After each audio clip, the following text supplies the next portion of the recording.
Yepyeni bir tarif videosu ile daha hepinize tekrardan selamlar, sevgiler. Kanalıma hoş geldiniz. Bugün sizlerle birlikte hem görüntüsünü hem lezzetini çok beğeneceğiniz çıtır çıtır kat kat müthiş güzel bir börek hazırlayacağız. Gerçekten övmelere de yemelere de doyamayacağınız nefis bir tarif olacak. Mutlaka kaydedip denemenizi tavsiye ediyor ve hemen hamurumu hazırlamakla işime başlıyorum. Öncelikle 5 su bardağı un aldım. Üzerine bir silme yemek kaşığı kadar tuz ekledim. Karıştırdıktan sonra çay kaşığının ucu ile birazcık maya ilave ettim ki hamurumuzu çok fazla sertleşmesin. Yani hamurumuzu biraz yumuşak tutsun. Mayayı ekledikten sonra kontrollü bir şekilde azar azar su ekledim. Hamuru toparladım. Toparladıktan sonra ise tekrardan tezgaha aldım. Tamamen pürüzsüz, elastik bir kıvam alıncaya kadar hamuru en az 5-6 dakika boyunca yoğurdum. Yoğurduğum hamuru 2 eşit parçaya kestikten sonra elimle beze haline getiriyorum. Bu aşamalarda dilerseniz stand mikserde kullanabilirsiniz. Tamamen size kalmış. Ben elimle yoğurmayı tercih ediyorum. Her iki hamuru hazırladıktan sonra bir tanesini hızlıca poşete yerleştirdim ki üzeri kurumasın. Üzerine bir bez de örtebilirsiniz. Size kalmış bir şey. Diğer hamuru ise hemen açmayla işime devam ediyorum. Açma aşamasında bolca un kullanabilirsiniz. Son aşamada fazla un kullanmamaya dikkat edin sadece. Hamurumuzu mantı hamuru kalınlığına gelinceye kadar açmaya devam edelim.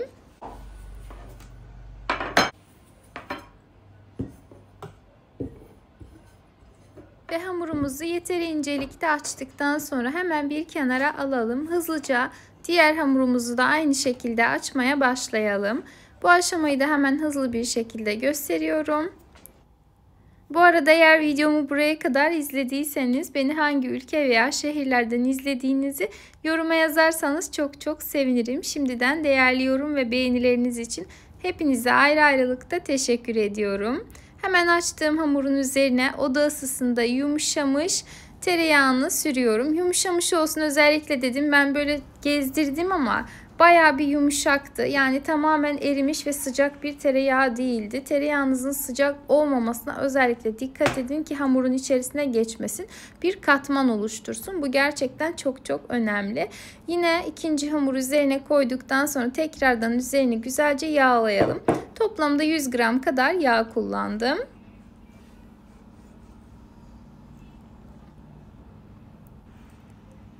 Üzerini tamamen yağladıktan sonra elimizle yavaş yavaş hamuru çekiştirerek kare bir şekil verelim. Ardından rulo haline getirelim.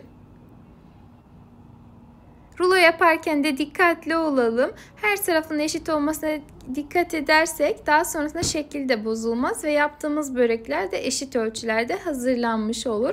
Hemen hamuru böyle kıvırdım. Bu şekilde hazırladım. Şimdi buzdolabında en az yarım saat kadar dinlendireceğim. İsterseniz bir gece öncesinden hazırlayıp buzdolabının aşağı kısmında, yani yeteri kadar soğuklukta dinlendirebilirsiniz. Hatta şu anda havalar bayağı bir soğuk. Geceler eksiye bile düşebiliyor. Dilerseniz balkona da bırakabilirsiniz. O şekilde de bekleyebilir. Hamuru dediğim gibi ne kadar önceden hazırlarsanız o kadar güzel olur. Önemli olan içerisindeki tereyağının tamamen donup hamurun ise tamamen soğumuş olması.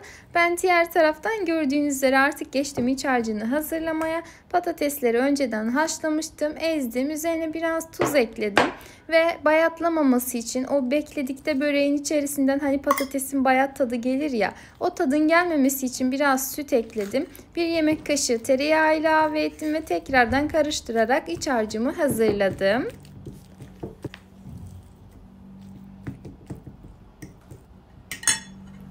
İsteyenler ekleme yapabilirler. Yani biraz yeşillik veya farklı baharatlar da ilave edebilirsiniz. Ben sade olacak şekilde hazırladım.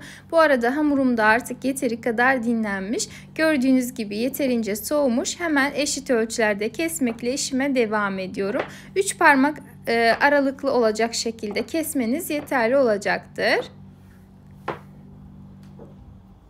Kestiğimiz hamurları videodaki şekilde elimizle birazcık büyütelim.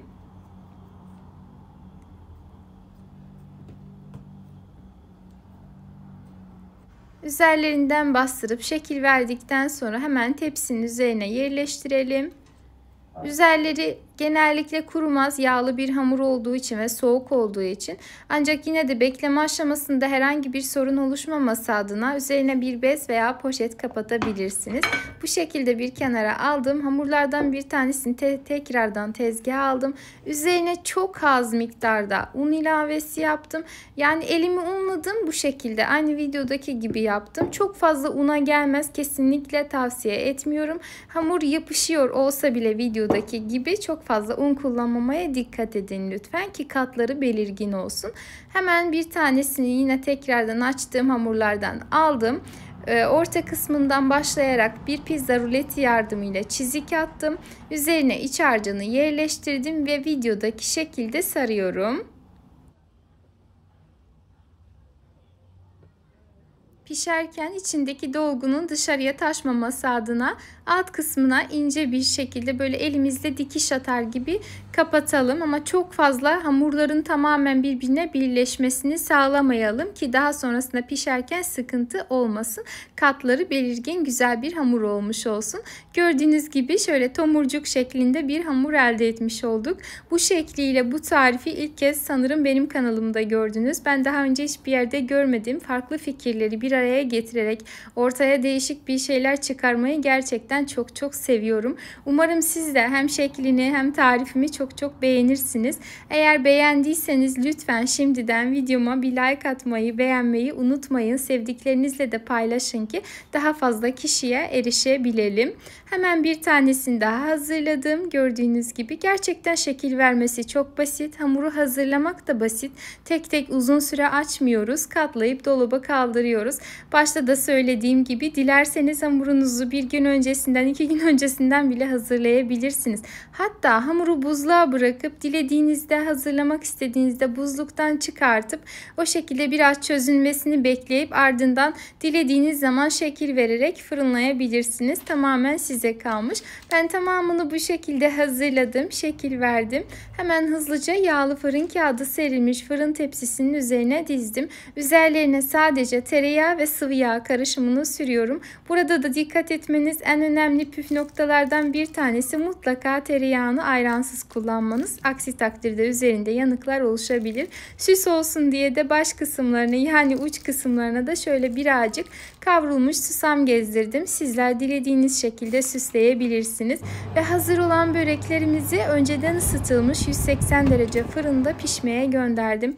Fırından fırına pişme süresi mutlaka değişeceğinden kontrollü bir şekilde pişirmeyi ihmal etmeyelim lütfen. Hemen ellerim yanarak olsa bile sizlere bu şekilde göstermeye çalışıyorum.